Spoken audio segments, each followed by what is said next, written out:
Taste the Daily.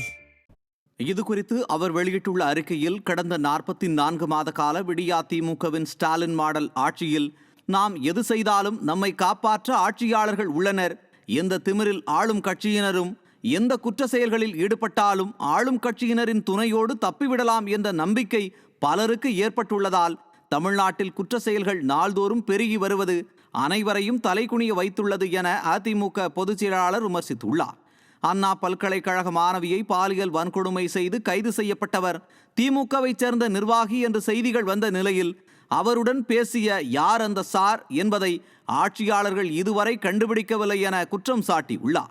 மேலும் சில திமுக அமைச்சர்கள் உண்மை குற்றவாளியை பிடித்து சட்டத்தின் முன் நிறுத்துவோம் என்று பாதிக்கப்பட்ட மாணவிக்கு உறுதி அளிக்காமல் எங்களுக்கு பதிலளிப்பதையே கடமையாக கொண்டுள்ளனர் என குற்றம் சாட்டியுள்ளார்.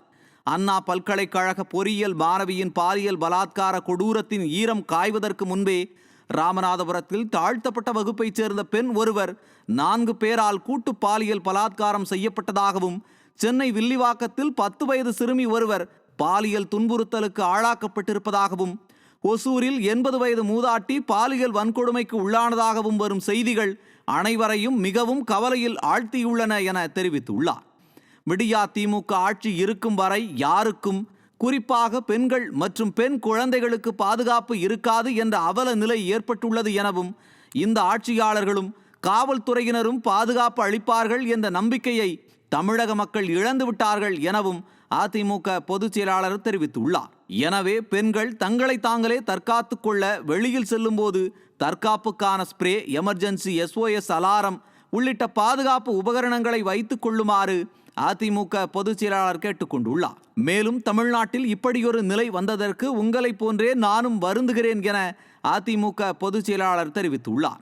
பெண்களுக்கு எதிராக இத்தனை கொடூரங்கள் நாளொரு மேனியும் பொழுதொரு வண்ணமும் நடைபெறுவதாக செய்திகள் வரும்போது காவல்துறையை கையில் வைத்திருக்கும் முதல்வர் ஸ்டாலின் மௌன சாமியாராக இருப்பதற்கு அதிமுக பொதுச் செயலாளர் கடும் கண்டனம் தெரிவித்துள்ளார்.